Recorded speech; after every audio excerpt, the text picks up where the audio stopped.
Bien, muchas gracias, Gaby. Bueno, pues nuevamente bienvenidos, bienvenidas. Mi nombre es Arturo Rogerio, soy coordinador de Yoica. Y bueno, es un gusto que se encuentren esta noche con nosotros, que nos acompañen en esta clase abierta, esta clase de presentación. Así que bueno, estamos aquí para escuchar a Roxana Vogler. Esta es una clase introductoria de un próximo curso que Roxana Vogler va a estar dando con nosotros, titulado Los síntomas de la infancia post-COVID, una lectura psicoanalítica. Bueno, este curso empieza a partir del día 22 de julio y lo que vamos a escuchar el día de hoy es justo em, qué se va a abordar en ese curso, cuáles son su importancia clínica, sus usos. Así que bueno, Roxana nos tiene preparada hoy esa presentación. Y bueno, los invitamos primeramente dos recomendaciones. Uno, a que enciendan su cámara. La verdad es que va a ser un gusto verles. Y la segunda, que tengan sus micrófonos apagados a menos que deseen hacer una intervención. Al final va a haber un tiempo justamente para el intercambio. Y esto es no más que nada para evitar motivos de distracción, ¿no? Entonces, bueno, esto primeramente, decirles que nos da mucho gusto que estén aquí, ya que Yoica es un espacio de difusión psicoanalítica que pues se sostiene de la participación justamente de las personas como ustedes que se unen a estos cursos o a cualquiera de las actividades, así que nuevamente bienvenidos, ¿ok? El día de hoy nos acompaña Gaby Benítez, que está en los controles técnicos, y también nos acompaña Jesús Tello. Ambos son parte del equipo de Yoica, así que si tienen dudas sobre el curso o en general o incluso algún tema tecnológico, ellos podrán asistirles, nada más pueden comentar algo en el chat, ¿de acuerdo? Y bueno, pues dicho esto, eh, vamos a comenzar y me voy a permitir presentar a nuestra ponente de esta tarde-noche que ya nos acompaña. Bueno, Roxana Vogler. Roxana es psicoanalista, licenciada en psicología por la Universidad de Buenos Aires, en Argentina. Es bueno, tiene la maestría en clínica psicoanalítica de la Universidad Nacional de San Martín, en Argentina, en proceso de tesis con el tema psicoanálisis y educación. Miembro de la Escuela de Orientación Lacaniana en Buenos Aires y de la Asociación Mundial de Psicoanálisis. Es docente de la Cátedra de Psicopatología 1 de la Facultad de Psicología de la Universidad de Buenos Aires. Integrante del equipo de Pausa, La Tata, es talleres para niños y jóvenes autistas y psicóticos en Buenos Aires. Responsable de la Antena de Autismo de la Ciudad Autónoma de Buenos Aires, oeste del Observatorio sobre Políticas de Autismo de la Federación Americana de Psicoanálisis de la Orientación Lacaniana. Corresponsable del Ateneo de Psicoanálisis y Educación del Instituto Clínico de Buenos Aires, Argentina. También es supervisora de instituciones escolares y practicantes clínicos, así como autora de diversos artículos y ponencias sobre la niñez y la adolescencia. Bueno, para mí es un gusto presentarte, Roxana. Bienvenida a este espacio. En Yoica estamos muy contentos y muy entusiasmados por este nuevo curso. Así que, bueno, te doy la palabra, bienvenida y estamos atentos a lo que nos tienes preparado. Muchas gracias, adelante. Bueno, muchas gracias, Arturo. Buenas noches a todos. Y bueno, antes que nada quisiera agradecer a todo el equipo de colegas de Yoica este espacio de intercambio y de conversación profesional que trasciende fronteras, evidentemente, y nos encuentra hoy hablando de los síntomas de la infancia post-COVID desde la perspectiva del psicoanálisis. Me interesa en la noche de hoy anunciarles los tópicos que luego iré desplegando a lo largo de las 5 clases del seminario que se va a dictar a partir del 22 de julio, con un cierre de una 6ª clase clínica, trabajo clínico, que giran en torno a los padecimientos subjetivos en la infancia, en la época actual post-COVID, y su posible tratamiento a la luz de la perspectiva de la orientación psicoanalítica freudiana y lacaniana. Pues bien, la pandemia ha sido sin dudas un acontecimiento colectivo a nivel mundial que marcó un antes y un después en la historia de la humanidad y que tuvo un impacto particular en los niños y las niñas de todo el mundo. Sabemos que la infancia es un momento en la vida en que los cambios madurativos son constantes, La subjetivación del cuerpo, del lenguaje y de los lazos sociales se desarrolla, se despliega en los primeros años de vida y requiere de la presencia de otros significativos y de los pares. Pues bien, durante el periodo más agudo de la pandemia, durante el encierro obligatorio, preventivo, sin contacto estuvieron todos los niños del mundo, sin contacto con sus familiares, pares o maestros, sumergidos en el pánico ante el contagio del virus, pero sobre todo al contagio del miedo y la incertidumbre que se propagaban a su alrededor. Vemos hoy que los niños pequeños se incorporaron a la escolaridad inicial o a la escolaridad primaria, han sufrido un detenimiento en la adquisición del lenguaje y de las rutinas cotidianas de autonomía y de socialización. Las coordenadas que organizaban el espacio y el tiempo hogareño y escolar se han transformado, y aún hoy se encuentran en un proceso de ajuste y acomodación, en lo que se da en llamar una nueva normalidad.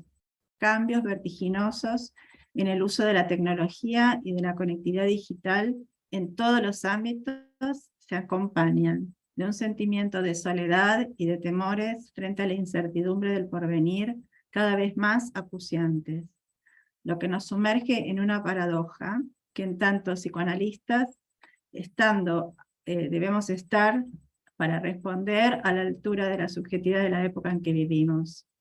Debemos saber leer con prudencia, sin nostalgia y sin prejuicios los síntomas epocales, para poder ofrecer un espacio de escucha que posibilite a cada niño y cada niña vivir mejor. Nos encontramos con pequeños que presentan nuevos malestares y desajustes en el cuerpo, en sus vínculos con los otros pares, en el aprendizaje, en los hábitos de alimentación y del sueño, como consecuencia del aislamiento social que en muchos países se ha llevado adelante por varios meses, en algunos más que en otros. El encierro, junto a la instalación de las rutinas escolares por intermedio de la conectividad digital dentro del hogar, trajo cortes en lo social junto a duelos diversos y conmociones subjetivas y o laborales que atraviesan los adultos, lo que ha dejado a muchos niños pegoteados a sus padres por un lado, viviendo todos juntos, digamos a veces sin la comodidad espacial dentro de la casa, pero al mismo tiempo librados a sí mismos, en una paradoja, ¿no? Presos de las pantallas por las que miran y son mirados, desregulados en sus hábitos y en su actividad pulsional corporal, y a los adultos desorientados. Debemos estar atentos a los cambios de los niños y los jóvenes que se renuevan constantemente para ubicar qué puede decir el psicoanálisis sobre esta incertidumbre y sobre los desafíos que trae lo nuevo. Por ejemplo, respecto a la era digital y al impacto en la subjetividad infantil. La conmoción generalizada que trajo la pandemia no distinguió diferencias generacionales, ni socioeconómicas, ni geográficas. Todos nos hemos visto interpelados en la fragilidad de nuestra existencia. Para los niños, lo traumático y los modos de elaboración de lo traumático se aprende primero a partir de los efectos captados en los adultos que los rodean. De allí sacan sus modelos, sus ejemplos. Durante la pandemia hemos visto que los niños han sido foco de los fantasmas de los adultos, ¿sí? Había adultos que defendían su inocencia y su pureza, y también estaban los que depositaban en los niños lo impuro y la peligrosidad de ser los transmisores del virus. Debían mantenerse alejados de los abuelos para no matarlos, ¿no? Había como todo un fantasma de que los niños eran los portadores silenciosos del virus, que debían estar alejados de los adultos, que tenían cierta vulnerabilidad de salud. Entre los desafíos más impactantes que hemos vivido durante estos 2 últimos años, ha tomado relevancia las plataformas digitales, el uso de las plataformas digitales en todos los ámbitos de nuestra vida, en el trabajo, en el tiempo libre, en la alimentación, en la sexualidad, en la educación, en la salud. Se ha, digamos, metido en nuestra cotidianeidad la virtualidad y el uso de plataformas digitales, produciendo un cambio realmente inesperado, ¿no? Y construyendo entonces una nueva realidad en una mixtura entre lo digital y lo presencial, que sigue en un proceso de cambio y de un nuevo modo de vivir ese híbrido entre lo presencial y lo virtual. Entonces, a quienes estamos a cargo de la crianza, de la educación, de la salud física o mental de los niños, se nos está presentando el desafío de transitar de manera crítica entre estas dos realidades, la virtual y la presencial, sin idealizar ni negar ninguna, sin quedar atrapados por la nostalgia de tiempos pasados, ni tampoco alienados a la hiperconectividad, en un borde que debemos aprender a construir junto con los niños. ¿Cómo acompañamos esa construcción? ¿Con qué dificultades, preguntas o impases nos encontramos en el camino? ¿Qué posición es la más conveniente como terapeutas, docentes o padres frente a los síntomas de las niñas y los niños hoy, en la época del post-COVID? Son las preguntas o algunas de las preguntas que iremos bordeando a lo largo del curso. Lacan señala que el ser humano, en tanto ser el lenguaje, está constituido alrededor de un vacío central, una pérdida inaugural a partir de la cual se va construyendo el cuerpo, el lenguaje, los afectos, el lazo con los otros. Y es lo que nos hace deseantes, puesto que si no hubiera esta falta original, no desearíamos nada, estaremos completos. ¿Qué consecuencias observamos en la constitución subjetiva de los niños y las niñas que debieron hacer, por ejemplo, transitar el duelo por los abrazos? O que comenzaron primer grado online y recién se incorporan a la presencialidad en tercer grado, sin haber adquirido la lectoescritura. Al menos hay 2 generaciones que se han dado en llamar pandemial, ¿sí? Son las generaciones de los niños que han nacido y desplegado sus primeros años en pandemia. Las consultas que recibimos hoy por el sufrimiento de los niños y las niñas que llegan en este tiempo post-pandémico, digamos, tienen una particularidad en relación a la urgencia de respuestas que se exigen dar frente a lo acuciante de los síntomas. Niños que no han aprendido a leer, que no han aprendido a escribir, que no saben hablar, que no pueden hablar muchas veces, chicos que no pueden estar entre sus compañeros porque no toleran el tiempo de la escolaridad, o no pueden compartir un juego, o no pueden aceptar las reglas de los juegos, o no pueden tolerar los límites que hay dentro de un aula, las pautas. Entonces, todas esas demandas que requieren una respuesta inmediata, debemos alojarlas para poder introducir un intervalo para la reflexión de qué es lo que está pasando. No sumarnos a esas respuestas express, ¿no? Esa demanda de respuestas express, rápidas, sino que desde el psicoanálisis lacaniano lo que proponemos es la instalación de un tiempo lógico de pausa. Ante la emergencia de la angustia, que es, según Lacan, el único sentimiento que no engaña, debemos poder detenernos a pensar y a reflexionar sobre el contexto y sobre las causas que están alrededor de ese apremio sintomático. Este tiempo lógico que les propongo y del cual desarrollaré a lo largo del curso, está escondido en 3 momentos: el tiempo de ver, el tiempo de comprender y el tiempo de concluir, cuando advienen los cambios subjetivos.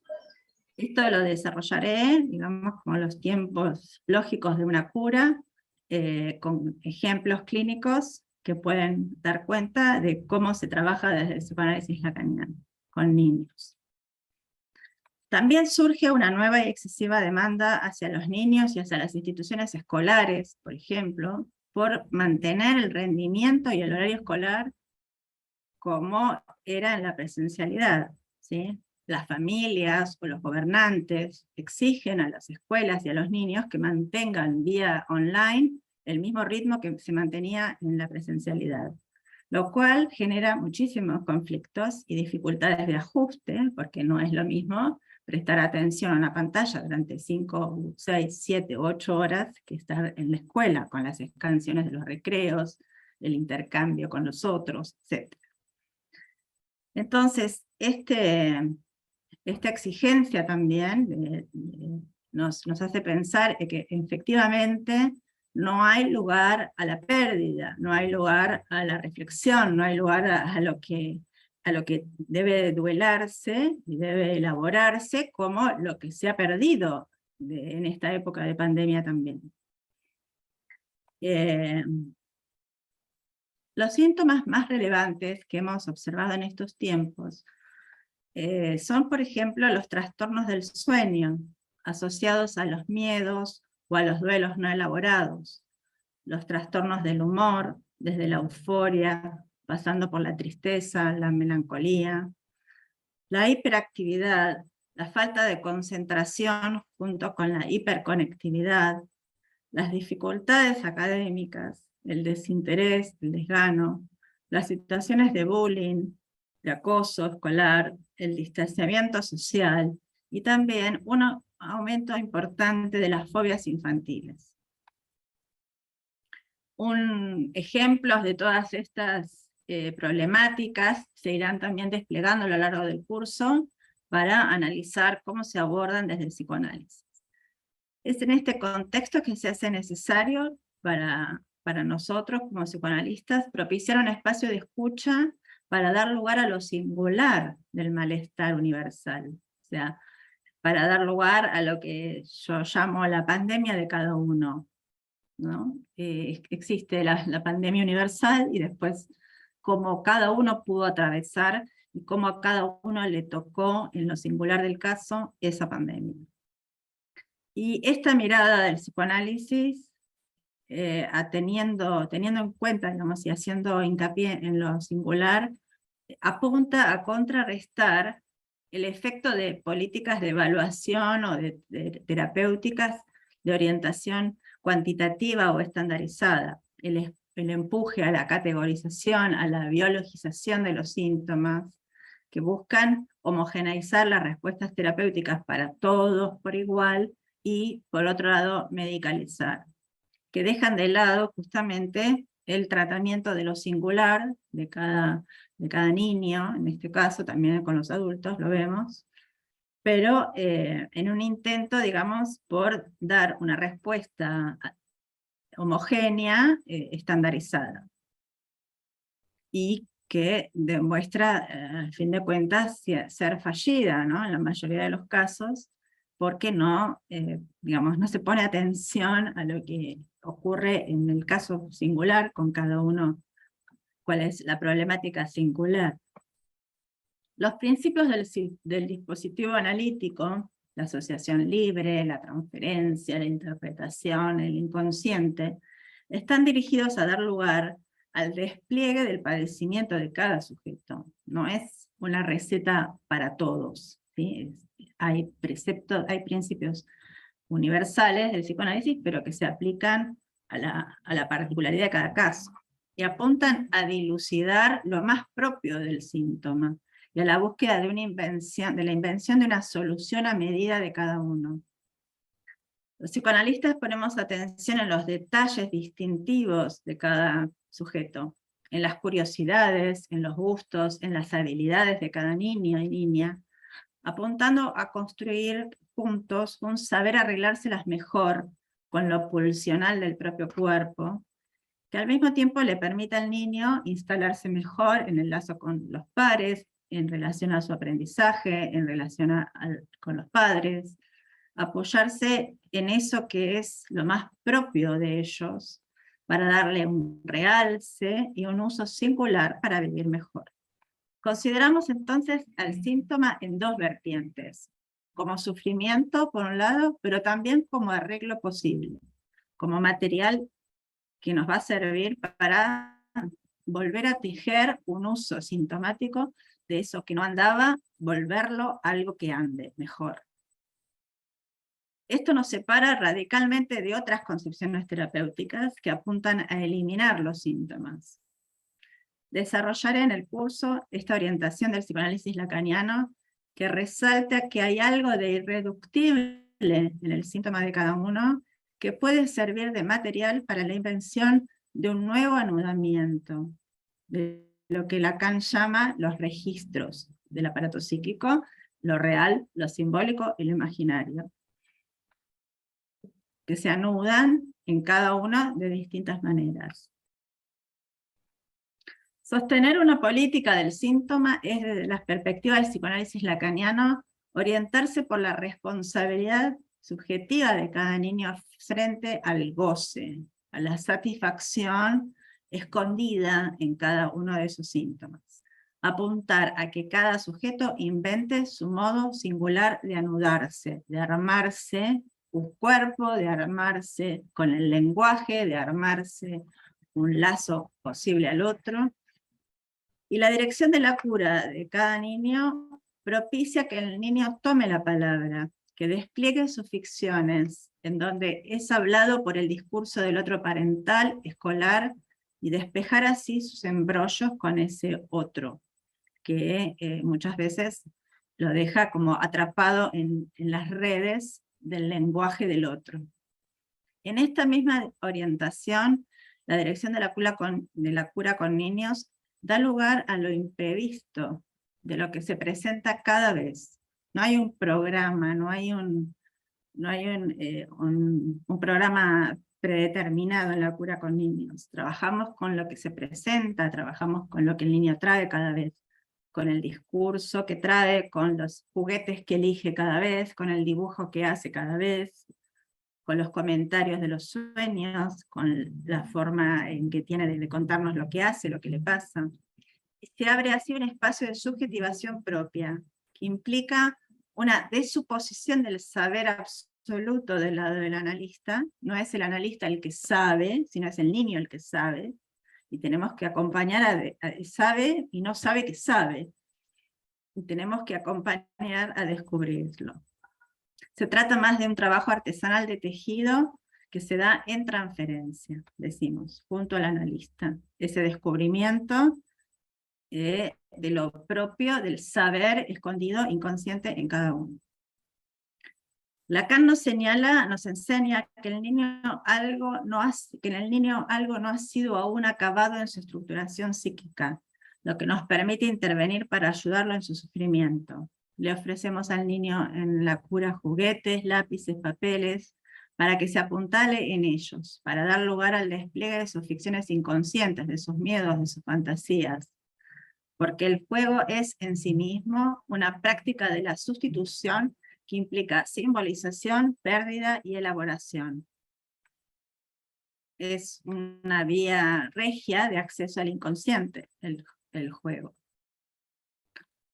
Los síntomas de la infancia, atravesados por la contingencia de la pandemia, entonces, todos estos síntomas que he desplegado, serán abordados durante este curso, acompañando con viñetas clínicas que ejemplifiquen las intervenciones de los analistas y sus efectos.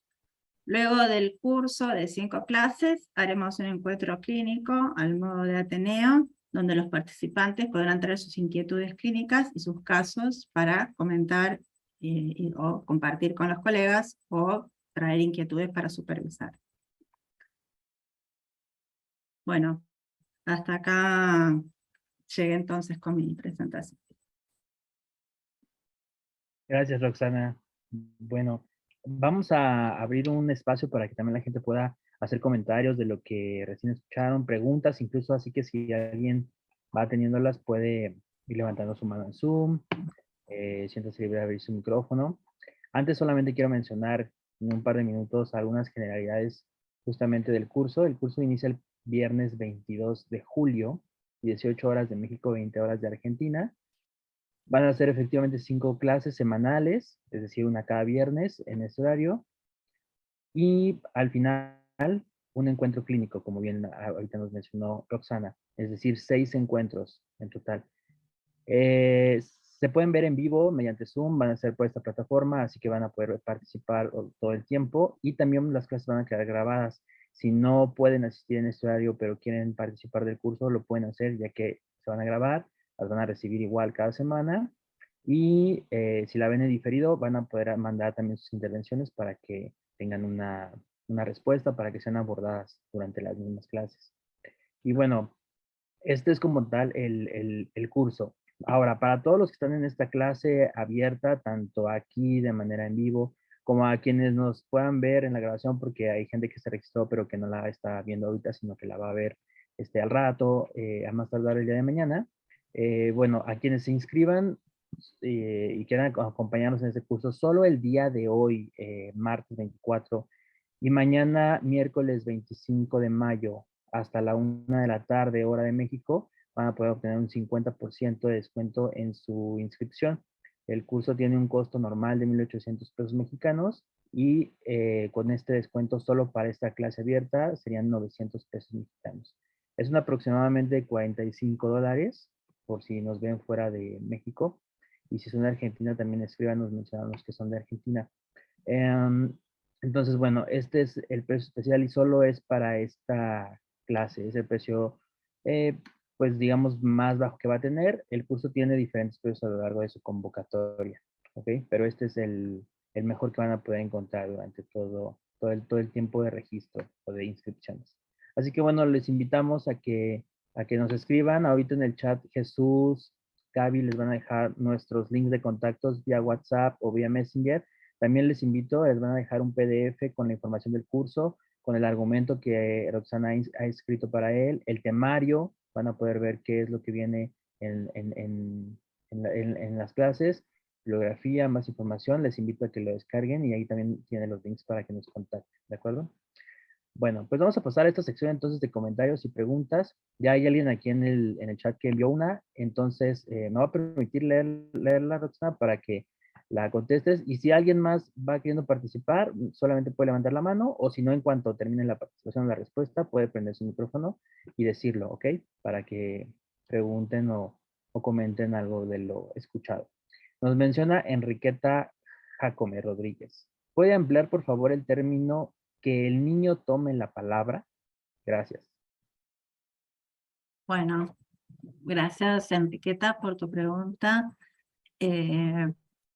Efectivamente, en el abordaje del psicoanálisis freudiano y lacaniano, la prioridad en el tomar la palabra, que significa para nosotros dar un lugar al despliegue de los dichos de cada paciente, tiene una prioridad y una importancia distintiva respecto a lo que son los abordajes de las terapias, por ejemplo, cognitivo-conductuales o otro tipo, o la psiquiatría clásica, otro tipo de abordajes en donde al paciente se les pide una descripción del síntoma y luego es el médico el que tiene que transmitir o interpretar o darle una indicación terapéutica respecto a lo que entiende que le pasa a ese sujeto. El saber está del lado del médico o del terapeuta en ese caso, y el no saber está del lado del paciente. Pues bien, nosotros como psicoanalistas lacanianos le damos la palabra al niño, en este caso, o al sujeto en cuestión, en términos de permitir, favorecer, facilitar por todos los medios de la simbolización con los que contamos, que son el juego, el dibujo, la conversación, que el niño despliegue sus propias ficciones, su propia manera de entender el mundo, sus propios miedos, sus propias fantasías, que haya un espacio para que, digamos, para que el niño sienta que ese es su espacio, su lugar, una extensión, digamos, de sí mismo, que no está sancionado, que no está reprimido, que no está juzgado, que no hay un juicio sobre lo que dice, que si está bien o está mal, lo que dice, que si está equivocado o está acertado en lo que está diciendo, sino que tenga esa libertad que da la asociación libre, esa libertad de diga lo que se le ocurra, como es la regla fundamental freudiana. Usted está aquí en este diván, ¿no? Decía Freud, diga lo que se le ocurra, no importa por más que le parezca ridículo o absurdo o tonto, diga lo que se le ocurra, que ya iremos a través de esas ideas libres, iremos llegando a lo que está reprimido en su inconsciente. Entonces, el tomar la palabra del niño tiene que ver con esto, con habilitar ese espacio del despliegue del inconsciente, del despliegue de sus juegos, en los juegos, en los personajes que elige, en las temáticas que elige, de los dibujos que hace, de los juegos que elige, en el lugar en el que se posiciona cuando está jugando, en los personajes que arma, ¿no? En las historias que arma. En todo eso está proyectado de alguna manera lo que está dando vueltas para él, como temores, como fantasías, como deseos del otro sobre él.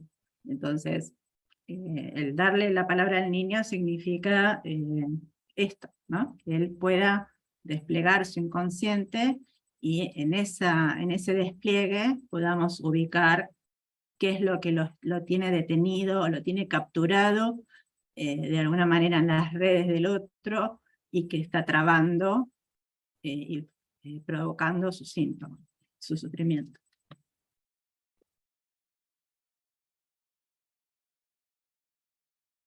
No sé si se entendió o si quieres alguna otra explicación.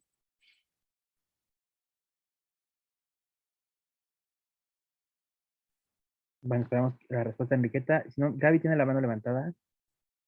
Ah, sí, dice Enriqueta que muchas gracias. Gracias, Enriqueta. Ah, bueno. Bueno, Gaby. Me alegra. Hola, buenas tardes. Mi pregunta va un poquito igual a lo que mencionaba Enriqueta, pero era principalmente, por ejemplo, ahorita cómo has estado trabajando con los niños que llegan a Diván, que por ejemplo han desarrollado fobias o esa parte del distanciamiento social, cómo se ha estado trabajando o cómo lo ha estado trabajando usted en el Diván, que por ejemplo, no sé si el tema del distanciamiento, de no se me acerque tanto por lo de que hemos pasado la pandemia, ¿cómo ha sido su experiencia? Sí, bueno, por mi parte yo he empezado a abrir la presencialidad por etapas, ¿no? Como por momentos digamos, hubieron como distintos momentos donde vuelve a irrumpir la cuestión de la proliferación de casos, etcétera. Pero bueno, mientras no haya algún riesgo, digamos, en la persona, digamos, que pueda estar en riesgo su salud, yo trabajo presencialmente y con los niños sobre todo, digamos, porque es muy difícil, si bien yo he sostenido algunos tratamientos online cuando estaba la cuarentena obligatoria y estábamos totalmente encerrados, algunos chicos tenían su espacio virtual y igual dibujaban o tratamos de hacer algún juego o de conversar algunos temas, pero rápidamente fueron los primeros que volvieron a la presencialidad fueron los niños, en mi caso. Y bueno, digamos, yo noto un cambio importante, es un cambio fundamental, la presencia de los cuerpos, con la infancia, digamos, le permite a uno una llegada muy diferente al niño, porque uno también trabaja con con los gestos, con los silencios, con las risas, con los efectos ¿no? de sorpresa, o con los juguetes. Entonces, sacar juguetes, hacer, ¿no? Jugar juegos de roles, y todo ese tipo de intervenciones en donde está el cuerpo en juego, se hace muy difícil con los niños con la pantalla. Así que para mí fue un cambio, fue una dificultad en principio muy grande con algunos niños. Muchos niños no han podido sostener el tratamiento online porque requerían mucha concentración, mucha atención, o se aburrían, o se iban de la pantalla, y de repente yo no sabía dónde estaban, y los padres los perseguían por la casa. Entonces, bueno, fue muy complicado para muchos. Con algunos pocos pudieron hacerlo, los más grandecitos, pero los chiquitos no. Así que apenas pudimos abrir los consultorios, en mi caso yo lo hice, sobre todo para atender niños.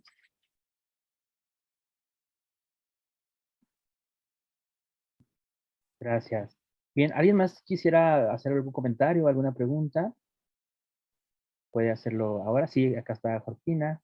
Adelante, por favor. Hola Roxana, ¿cómo estás? Buenas noches. Hola, Jorgelina. No, te quería preguntar un poco esto que planteaste del tiempo lógico de pausa, ¿no? Si por ahí pensamos en un análisis como, no sé, 3 tiempos lógicos, también podemos pensar la pandemia, ¿no? ¿En qué tiempo estaríamos en la pandemia, ¿no? Si en un tiempo de comprender, ¿sí? Y cómo introducís esto de la pausa, y cómo por ahí maniobrar con las instituciones a veces que nos apuran a responder no sé, a tomar decisiones rápidas, con esta cuestión que vos dijiste no sé, Sí, de que nosotros no traemos recetas ni nada de eso. claro. Digo, ¿cómo maniobrar Bien. entre esta pausa y esta nueva normalidad que volvió como si nada hubiera pasado, por lo menos en nuestro país? No sé, ¿cómo maniobrar con eso, o alguna línea? Bien. Bueno, a ver, yo creo que si bien tenemos como una lógica, que es esta lógica temporal de los 3 momentos, ¿no? Después, efectivamente, ese esquema tenemos que trasladarlo al caso por caso, como decimos siempre, ¿no? Y en cada caso será distinto ese tiempo de ver, de comprender o de concluir, estará como condimentado por distintos factores, cada vez.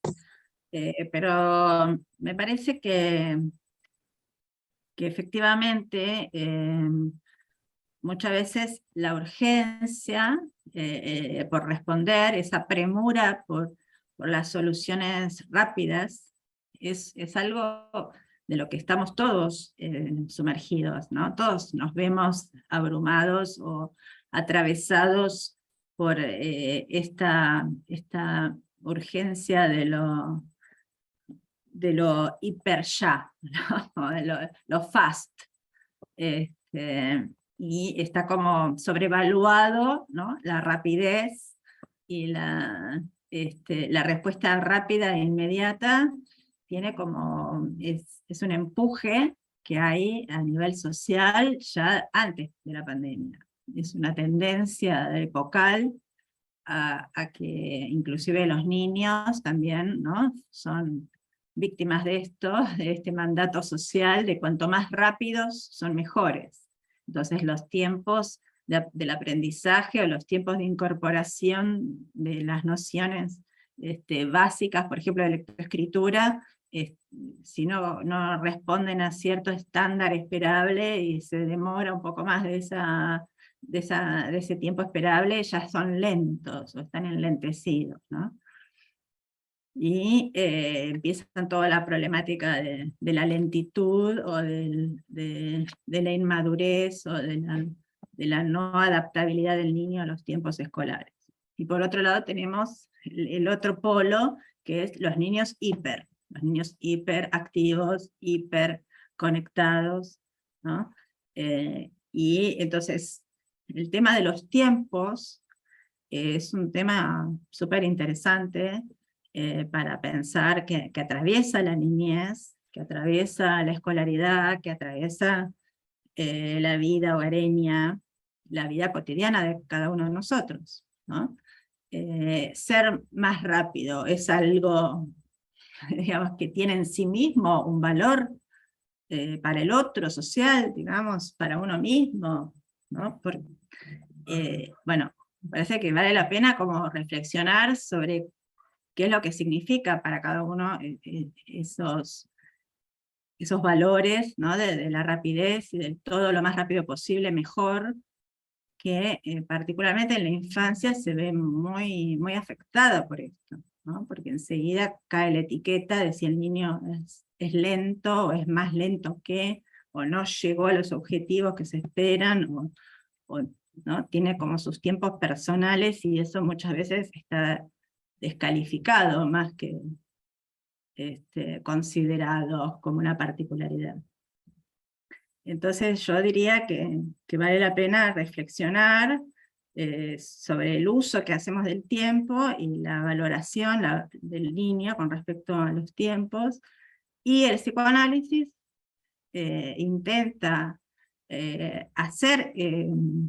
poner como de relieve una escansión, un intervalo a esto de la rapidez por la respuesta, ¿no? Tratar de introducir un tiempo de ver primero, un tiempo de detenerse a ver de qué se trata, lo que está pasando, ver qué significa considerar todos los factores intervinientes, no focalizarse, el niño tiene un problema X, este chico, ¿qué le pasa a este chico? Hay que ayudar a este chico, hay que solucionarlo, hay que sacarlo adelante rápido, tiene que volver a la escuela, tiene que, ¿no? Bueno, entonces, pausa, escansión de la urgencia, detenerse, ver, después comprender por qué, las causas. Primero es ver bien el síntoma, ver todos los factores y los agentes involucrados en el síntoma. Después comprender las causas, analizar cómo se resuelven, y después concluir cuál es lo más apropiado, ¿no? Creo que respecto a la pandemia, que vos preguntabas en qué tiempo estamos, yo creo que todavía estamos en el tiempo de comprender, ¿no? Lo estamos atravesando, estamos entre el tiempo de ver y el de comprender. Creo que no estamos entendiendo bien todavía cuáles son todas las consecuencias subjetivas que va a traer este acontecimiento mundial que marcó, como yo les decía, un antes y un después, ¿no? En la humanidad. No va a haber una vuelta atrás, ya sabemos, nada va a volver a ser como antes, ni siquiera nada, ni los viajes en avión, ni todo cambió, absolutamente, ¿no? Entonces, bueno, creo que todavía estamos transitando entre el tiempo de ver y el de comprender, para mi gusto. Bueno, gracias. Bueno, gracias a vos. Gracias. Bueno, yo tengo más que una pregunta, que sea un comentario con esto último que mencionabas, Roxana. La verdad es que ha sido muy interesante escuchar esta clase, esta propuesta, toda esta parte. Yo en un momento de la clase también me preguntaba, es decir, la manifestación de los síntomas, que aparte nos dijiste cuáles eran los que se presentan, o los más comunes, por así decirlo. Y a lo mejor esta intervención analítica, pero justo aunado a la cuestión del COVID, y ahorita escuchando esta parte final que mencionabas, pues sí, ¿no? Al final del día, esta pandemia, este COVID, probó, a lo mejor sí un tiempo, no sé si decir cronológico, pero sí un tiempo de vida justo en los pequeños, que como nos has contado, algunos ya estaban, cuando esto empezó, por entrar al primer grado de escuela, y es 1, 2 años y medio casi que se perdieron como de esta situación. Entonces sí hay algo perdido, por supuesto, pero bueno, es como algo interesante saber que la propuesta de psicoanálisis por lo menos algo puede modificar, algo puede proponer, ¿no? La verdad es que eso Sí, es como alentador. acompañar en la elaboración de esa pérdida, ¿no? A darle un lugar. Primero hay que verla, digamos, después aceptarla, ¿no? Sería aceptar la pérdida. Claro, Pero hay una renegación de la pérdida, ¿no? O sea, como que todo vuelva a ser como era antes, que todo vuelve a estar como si nada ha pasado, Bueno, hay muchos espacios en los que esto se escucha, ¿no? A diario, que como que no se ha dado este tiempo lógico de elaboración. Bueno, ¿qué hago qué hace cada uno con esos agujeros que quedaron, ¿no? Ya sea por haber perdido familiares, o por haber perdido trabajos, bueno, o haber perdido aprendizajes. Bueno, hay muchas pérdidas a todo nivel, como yo mencionaba, la pérdida de los abrazos, es algo, por lo menos, bueno, en los países latinos tenemos mucho esta práctica del abrazo que es como un complemento a la palabra. Lo que no puede ser dicho con la palabra es dicho con los abrazos, ¿no? Con las miradas, Entonces, me parece que esto también es un detalle no poco valioso y no menor, de cuando nos encontramos con alguien, le damos la mano, no le damos la mano, le damos un beso, nos abrazamos, ¿no? El distanciamiento con los barbijos. Entonces, hay como un nuevo aprendizaje de cómo se relacionan los cuerpos, cómo nos encontramos con los otros, en los espacios públicos, en las casas nuevamente, en las escuelas. Y los niños no han quedado exentos de esto, porque han sido foco de mucha paranoia, ¿no? Que por lo menos ha habido unos meses en los que los niños por lo menos acá en Argentina, se los excluyó por completo de la vida familiar, del contacto con los abuelos, con cualquiera, digamos, que no sea su familia directa, porque eran portadores silenciosos, eran portadores asintomáticos del virus. Entonces, parece bueno, que han pasado, sí, como también todos esos fantasmas de los adultos. Nunca sabremos si era así o no era así, pero del todo no se pudo confirmar esa hipótesis. Pero la hemos atravesado. Muy bien.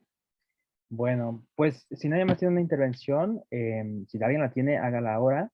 Y si no, yo me permito nada más invitarles nuevamente a encontrarnos a partir de este 22 de julio en este curso con Roxana Vogler, y al final con esta sesión clínica, ¿no? 5 encuentros más la sesión clínica. Roxana, ¿tú gustas cerrar de alguna forma? ¿Hay algo extra que quieras decir para el término? Y si no... No, simplemente que los espero, y que, bueno, me interesa mucho escuchar también a los participantes de otros países y hacer los intercambios con cómo han vivido cada uno los temas de la infancia durante la pandemia, y poder como intercambiar y conversar sobre eso, para también, bueno, aprender yo de lo que ha pasado en otros lados, y poder bueno, abrir este espacio de clínica también, luego del seminario, que es muy interesante para trabajar casos clínicos de cada uno que les interese traer, ¿no?